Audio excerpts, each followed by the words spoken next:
Welcome to all of you on our YouTube channel target with RP. So students, आज की हमारी class का title होगा न्याय या जस्टिस। यह हमारी न्याय से संबंधित क्लास का फर्स्ट पार्ट होगा, जिसमें हम जानेंगे न्याय का अर्थ क्या है। उसके बाद में कुछ पॉलिटिकल थिंकर्स की न्याय से संबंधित अवधारणाओं के बारे में हम यहाँ पे जानेंगे, जैसे कि प्लेटो का न्याय का सिद्धांत, जॉन रॉल्स का न्याय का सिद्धांत, इसके बाद में नॉजिक का न्याय सिद्धांत, इन सब बारे में। इसके बाद में इसी क्लास का हमारा सेकंड पार्ट आएगा, जिसमें कि हम डिस्कस करेंगे न्याय के विभिन्न आयामों के बारे में। तो चलिए शुरू करते हैं हमारा आज का लेक्चर। सो स्टूडेंट्स, अगर बात करें न्याय की अवधारणा की या न्याय की संकल्पना की, तो ये प्राचीन काल से ही राजनीतिक चिंतन का महत्वपूर्ण विषय रही है, परंतु आधुनिक युग तक आते आते इसमें मौलिक परिवर्तन आ गया है। यानी ये पहले से ही प्राचीन काल से ही राजनीतिक चिंतन का विषय रही है, लेकिन इसमें मॉडर्न टाइम तक आते आते इसमें बहुत सारे चेंजेस आ गए, बहुत सारे मौलिक परिवर्तन आ गए हैं। न्याय एक दार्शनिक शब्द है। न्याय क्या है? एक दार्शनिक शब्द है, यानी इसकी जो अवधारणा है वो अच्छे बुरे से संबंधित है, लेकिन विधिक रूप में इसका अर्थ उस काम से लिया जाता है जो कानून और न्याय के हिसाब से सही हो। यानी हम उस चीज़ को सही बोलेंगे, उस चीज़ को न्यायपूर्ण बोलेंगे जो कि कानून और न्याय के हिसाब से उचित हो, सही हो। न्याय शब्द का प्रयोग मुख्य रूप से दो संदर्भों में किया जाता है। देखते कौन कौन से संदर्भों में हम न्याय का प्रयोग करते हैं। सबसे पहले, इससे मौजूद कानून के वजूद की ईमानदार अनुभूति हो, यानी हमें यह पता चलना चाहिए कि वास्तव में न्याय हुआ है, यानी ईमानदार अनुभूति होनी चाहिए। और दूसरा, कानूनी कार्रवाई का इसमें गुण मौजूद होना चाहिए। तो इस तरह से हम कह सकते हैं कि जो न्याय शब्द है वो दो संदर्भों में उसका यूज़ किया जाता है। पहला क्या है? कानून के वजूद की ईमानदार अनुभूति हो, और दूसरा, उसमें कानूनी कार्रवाई का गुण होना चाहिए। अब हम देखते हैं न्याय का आधुनिक अर्थ क्या है। न्याय लैटिन भाषा के जस शब्द से मिलकर बना है। किसे? JUS शब्द से मिलकर बना है, जिसका अर्थ होता है बांधना। जस का क्या मतलब होता है? बांधना। तात्पर्य यह है कि न्याय उस व्यवस्था का नाम है जिसके द्वारा एक व्यक्ति दूसरे व्यक्ति से जुड़ा रहता है। न्याय एक व्यवस्था है, हम कह सकते हैं कि न्याय क्या है? एक व्यवस्था है जिसके द्वारा एक व्यक्ति दूसरे व्यक्ति से जुड़ा रहता है या उसके प्रति जुड़ाव महसूस करता है। आगे इसमें समाज सामाजिक बंधनों का समुच्चय है। समाज क्या है? सामाजिक बंधनों का समुच्चय है। ए सेट ऑफ सोशल रिलेशन। इसके बाद में हर व्यक्ति का दूसरे व्यक्ति से किसी रूप में संबंध जुड़ा होता है, यानी इस पृथ्वी पर जितने भी लोग हैं उनका आपस में कोई ना कोई संबंध अवश्य होता है। हर संबंध के पीछे दायित्व और अधिकार होते हैं। ये जितने भी संबंध होते हैं इनके पीछे क्या होता है? दायित्व और अधिकार, यानी राइट्स और ड्यूटीज होते हैं इनके पीछे। प्रत्येक व्यक्ति को अपने अधिकारों को प्रयोग और कर्तव्यों का पालन एक निश्चित सीमा के अंतर्गत करना पड़ता है, ना उससे ज़्यादा ना ही उससे अधिक। यानी कोई भी व्यक्ति अपने राइट्स की डिमांड कर सकता है गवर्नमेंट से, राज्य से, और उसके बदले में उसे कुछ ना कुछ कर्तव्यों का पालन अवश्य करना पड़ेगा। यही न्याय का तगाजा है, यानी यही हम कह सकते हैं यही न्याय है। इसके बाद में एक जो है चिंतक है मैरियम, उन्होंने बताया कि मैरियम ने आधुनिक अर्थ में न्याय को परिभाषित करते हुए कहा, न्याय उन मान्यता और प्रक्रियाओं का जोड़ है जिसके माध्यम से प्रत्येक मनुष्य को वे सभी अधिकार और सुविधाएं जुटाई जाती हैं जिन्हें समाज उचित मानता है। फिर से देखते हैं, मैरियम कहते हैं कि न्याय उन मान्यता और प्रक्रियाओं का जोड़ है, यानी ये न्याय को कुछ मान्यता और प्रक्रियाओं के जोड़ मानते हैं जिसके माध्यम से प्रत्येक व्यक्ति को सभी अधिकार और सुविधाएं जुटाई जाती हैं जिन्हें समाज उचित मानता है। जैसे मान के चलिए किसी व्यक्ति का अधिकार है कि उसे निजता का अधिकार प्राप्त हो, उसे बोलने की स्वतंत्रता प्राप्त हो, या फिर उसे प्रत्येक जितनी भी गवर्नमेंट जॉब्स है उनमें उसे जो है आरक्षण मिले, इस तरह के अधिकार। इसके अलावा उसे मतलब स्वच्छ पानी का पीने का अधिकार होना चाहिए। मान के चलिए किसी गांव में पानी की सुविधा नहीं है, तो वहाँ पे वो इन सुविधाओं की मांग कर सकता है, तो इसे हम क्या कह सकते हैं? न्याय। आधुनिक अर्थ में न्याय का संबंध कानूनी प्रक्रिया द्वारा अपराधियों को दंड देने की प्रक्रिया से हो सकता है। यानी आज के टाइम में हम क्या मानते हैं कि जो न्याय है वो कहाँ तक सीमित रह गया है, वो केवल अपराधियों को दंड देने की प्रक्रिया तक ही सीमित रह गया है। तो हमने जान लिया न्याय का अर्थ। अब देखते हैं न्याय के कौन कौन से पक्ष होते हैं। तो उपर्युक्त परिभाषाओं के आधार पर न्याय के 3 पक्ष होते हैं। कौन कौन से देखते हैं। सबसे पहले है न्याय का संबंध समाज की मान्यता या विचारों से होता है। जो न्याय होता है इसका संबंध समाज की मान्यता या विचारों से होता है। यानी समाज की कुछ प्रचलित मान्यताएं रहती हैं, कुछ उसके विचार रहते हैं, उस हिसाब से कुछ कार्य किए जाते हैं जिन्हें हम न्याय कह सकते हैं।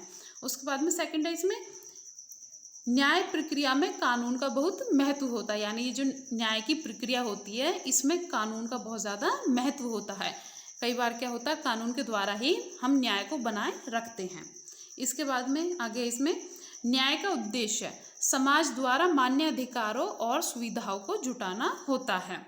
न्याय का मुख्य उद्देश्य क्या होता है, समाज के द्वारा मान्य अधिकारों यानी जिन अधिकारों को समाज मान्यता प्रदान कर दे उनको और सुविधाओं को जुटाना होता है। यानी जैसे कुछ व्यक्ति मांग करते हैं कि हमें बोलने का अधिकार होना चाहिए, हमें वोटिंग का अधिकार होना चाहिए। इसके अलावा वो सुविधाओं की मांग करते हैं जैसे कि हमारे स्कूल में, हमारे गांव में स्कूल होना चाहिए। इसके अलावा पानी की उचित व्यवस्था होनी चाहिए। इन सब बारे में ये किसका उद्देश्य है, ये न्याय का उद्देश्य है।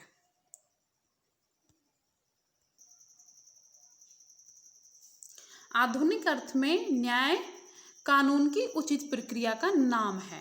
देखिए यहाँ से डायरेक्ट क्वेश्चन बन सकता है, न्याय कानून की उचित प्रक्रिया का नाम है जिससे समाज में व्यक्ति के अधिकारों की रक्षा होती है। तो यहाँ पे पूछा जा सकता है कि न्याय के द्वारा हम क्या कर सकते हैं, व्यक्ति के कौन से अधिकारों की रक्षा हो सकती है।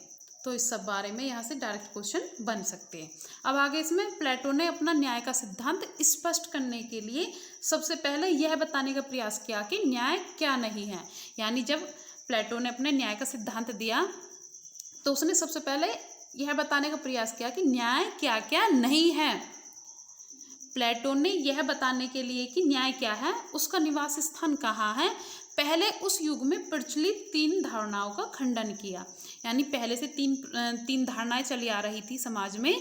पहले प्लेटो ने उन धारणाओं को खंडन किया और बाद में अपने न्याय का सिद्धांत प्रस्तुत किया।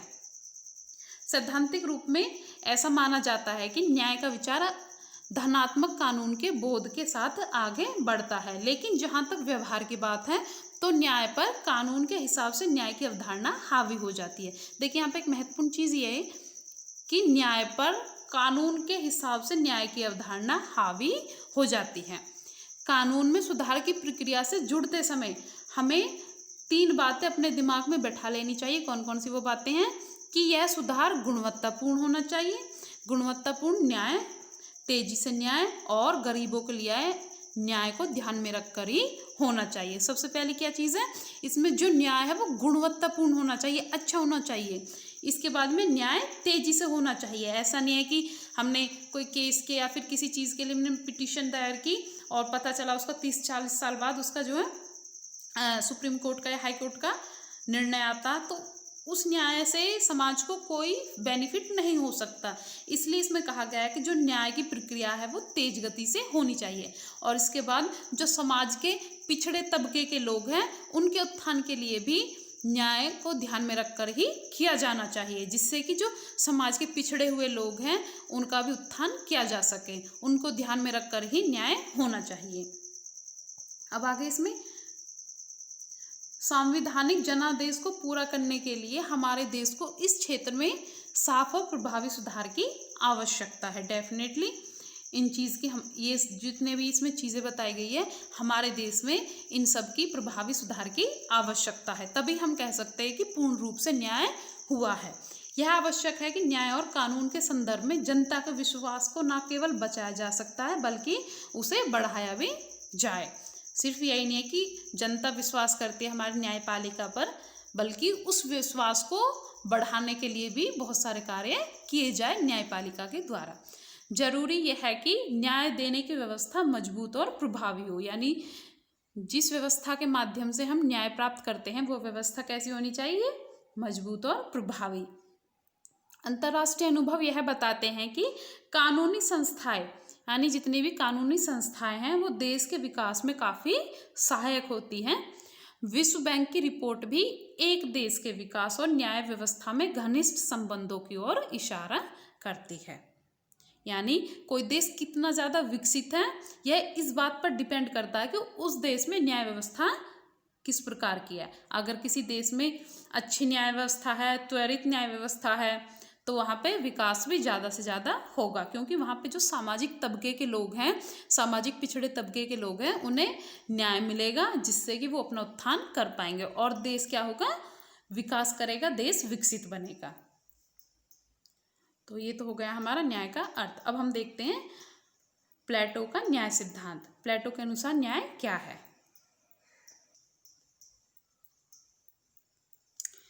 प्लेटो का न्याय सिद्धांत उसके दर्शन की आधारशिला है। ये महत्वपूर्ण चीज़ है, जो प्लेटो का न्याय सिद्धांत है उसके संपूर्ण दर्शन की आधारशिला है। बिना न्याय सिद्धांत के हम उसके दर्शन को नहीं जान सकते। इसलिए अगर हमें प्लेटो के दर्शन को जानना हो तो सबसे पहले हमें उसके न्याय सिद्धांत के बारे में जानना जरूरी है, उसका अध्ययन करना आवश्यक है। इसके बाद में रिपब्लिक में वर्णित आदर्श राज्य का मुख्य उद्देश्य न्याय की प्राप्ति है। ये जो प्लेटो की एक प्रमुख पुस्तक है रिपब्लिक, जिसमें जो किसी आदर्श राज्य का मुख्य उद्देश्य बताया गया वो है न्याय की प्राप्ति। यानी कोई आदर्श राज्य किस प्रकार से न्याय की प्राप्ति कर सकता है, इन सब बारे में प्लेटो की जो पुस्तक है रिपब्लिक, उसमें वर्णन किया गया है। अब आगे है रिपब्लिक में प्लेटो न्याय के स्वरूप, निवास स्थान की विस्तृत चर्चा करते हैं। रिपब्लिक में प्लेटो क्या कहते हैं वो बताते हैं। उसमें प्लेटो न्याय के स्वरूप और उसके निवास स्थान के बारे में चर्चा की जाती है। अब आगे इसमें रिपब्लिक का प्रारंभ और अंत न्याय की चर्चा से ही होता है। यानी जो प्लेटो की पुस्तक है रिपब्लिक, उसका प्रारंभ भी और अंत भी न्याय पर ही आकर खत्म होता है। यानी स्टार्टिंग भी उसकी न्याय से शुरू होती है और एंड भी उसका न्याय पर ही आकर खत्म होता है। अब आगे इसमें प्लेटो ने न्याय को कितना महत्व दिया है, यह इस बात से स्पष्ट हो जाता है कि प्लेटो रिपब्लिक को न्याय विषयक ग्रंथ यानी कंसर्निंग जस्टिस कहता है। प्लेटो रिपब्लिक को न्याय से संबंधित ग्रंथ या फिर कंसर्निंग जस्टिस कहता है।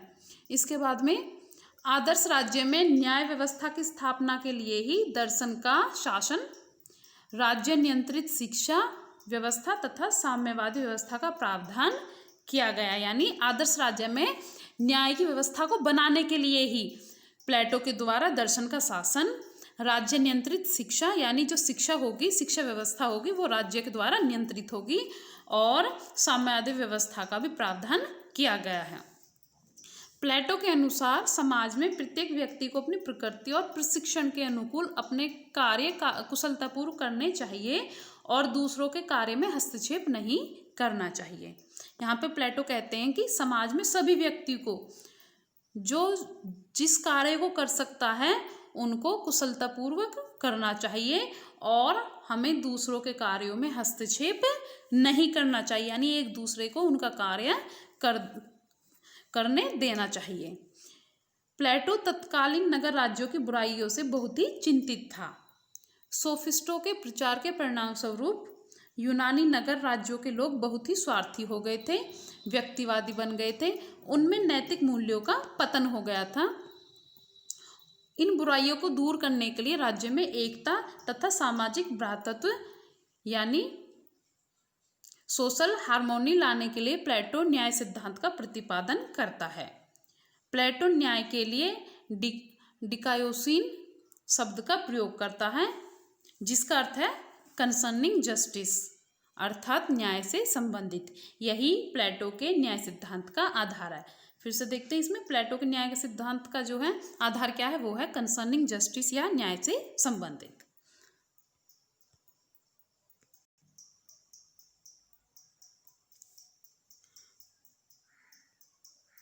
अब प्लेटो की न्याय संबंधी अवधारणा इस पर आधारित है, यानी जो प्लेटो का न्याय है, न्याय सिद्धांत, उसकी अवधारणा इस धारणा पर आधारित है कि प्रत्येक मनुष्य का अपना अपना अलग अलग स्वभाव होता है। यानी दुनिया में जितने भी व्यक्ति हैं, जितने भी मनुष्य हैं, सबका अपना अपना अलग अलग स्वभाव होता है। मनुष्य की आत्मा में 3 गुण होते हैं। देखिए यहाँ से डायरेक्ट क्वेश्चन बन चुका है प्रीवियस ईयर में। कौन कौन से होते हैं? विवेक, साहस और क्षुधा। तो इसमें आत्मा के प्रत्येक तत्व का अपना स्वाभाविक कार्य है। विवेक का कार्य क्या है? नियंत्रण करना। प्लेटो के अनुसार विवेक का कार्य है नियंत्रण करना, साहस का कार्य रक्षा करना और क्षुधा का कार्य है भौतिक वस्तुओं का संचय करना। प्लेटो के अनुसार यदि मानव आत्मा के तीनों गुणों के आधार पर व्यक्ति अपने स्वभाव के अनुकूल कार्य करे तो यही क्या है? न्याय है। यानी प्लेटो कहते हैं कि यदि व्यक्ति अपनी मानव आत्मा के गुणों के आधार पर ही कार्य करे, अपने स्वभाव के आधार पर कार्य करे, तो वही क्या है? न्याय है। प्लेटो के अनुसार एक व्यक्ति को केवल एक ही कार्य करना चाहिए। प्लेटो कहते हैं यहाँ पे एक व्यक्ति को केवल एक ही कार्य करना चाहिए जो उसकी प्रकृति के सर्वथा अनुकूल हो, यानी जैसी उसकी प्रकृति हो उसे वही कार्य करना चाहिए, अपनी प्रकृति के अनुकूल ही कार्य उसे करना चाहिए। इस प्रकार प्लेटो प्रचलित तीनों धारणाओं को खंडन करते हुए न्याय को बाह्य वस्तु न मानकर आत्मा का गुण मानते हैं। प्लेटो क्या है? न्याय को आत्मा का गुण मानते हैं। वो कहते हैं कि जो न्याय है वो कोई बाहरी वस्तु नहीं है, वो कोई बाहर से राज्य के द्वारा हमें प्रदान नहीं की गई, बल्कि यह हमारी आत्मा का ही गुण होता है। प्लेटो का कहना है कि न्याय मानव की आत्मा की उचित अवस्था और मानवीय स्वभाव की प्राकृतिक मांग है। प्लेटो के अनुसार न्याय के 2 रूप बताए हैं। प्लेटो ने न्याय के 2 रूप बताए। सामाजिक न्याय, जिसमें प्लेटो कहते हैं कि सामाजिक है, और दूसरा है व्यक्तिगत न्याय। तो प्लेटो न्याय के 2 रूप बताते हैं, सामाजिक न्याय और दूसरा है व्यक्तिगत न्याय। तो इसमें हम सबसे पहले देखते हैं प्लेटो के अनुसार सामाजिक न्याय क्या है। प्लेटो का कहना है कि सामाजिक रूप में न्याय तभी संभव है जब समाज के सभी वर्ग अपने स्वभाव अनुकूल कार्यों को पूरा करते हैं। यानी जो जिस व्यक्ति का स्वभाव है वो अपने स्वभाव के अनुसार कार्यों को जब पूरा करते हैं तो समाज में न्याय होता है और परस्पर सामंजस्य और एकता बनाए रखते हैं। यानी जब सभी व्यक्ति अपने अपने आत्मा के अनुरूप, अपने स्वभाव के अनुरूप कार्य करेंगे तो समाज में सामंजस्य बनेगा, एकता बनेगी और क्या होगा? न्याय होगा। प्लेटो राज्य में दार्शनिक वर्ग में, अब देखिए यहाँ पे राज्य में जो दार्शनिक वर्ग होता है उसमें विवेक होता है। इसके अलावा सैनिक वर्ग में साहस और उत्पादक वर्ग में क्षुधा यानी तृष्णा होती है। इन सभी वर्गों में इन तत्वों की प्रधानता स्वीकार करते हैं। इसके बाद में न्याय का संबंध तो समूचे राज्य से होता है। ऐसा नहीं कि न्याय किसी व्यक्ति से संबंधित होता है, बल्कि न्याय का संबंध समूचे राज्य से होता है। प्रत्येक वर्ग अपने कार्यों का उचित दिशा में निर्वहन करके न्याय की स्थापना कर सकता है। यानी प्रत्येक वर्ग, दार्शनिक वर्ग हो, चाहे वो सैनिक वर्ग हो या उत्पादक वर्ग हो, जब वो अपनी आत्मा के अनुरूप, अपने स्वभाव के अनुरूप कार्य करेंगे तो इससे क्या होगा? न्याय की स्थापना होगी राज्य में। प्लेटो का कहना है कि राज्य के तीनों दार्शनिक, शासक और सैनिक वर्ग, दार्शनिक शासक को, सैनिक वर्ग को और उत्पादन वर्ग द्वारा अपने अपने कार्यों का समुचित निर्वाह और पालन करना ही सामाजिक न्याय है। तो इस प्रकार से हम कह सकते हैं कि जब समाज के तीनों वर्ग, शासक वर्ग, उसके बाद में सैनिक वर्ग और उत्पादक वर्ग अपने अपने आत्मा के अनुरूप, अपने स्वभाव के अनुरूप कार्य करेंगे तो समाज में सामाजिक न्याय होगा। अब सेकंड है इसमें व्यक्तिगत न्याय। प्लेटो व्यक्तिगत न्याय के बारे में भी वही आधार अपनाता है जो सामाजिक न्याय के बारे में अपनाता है।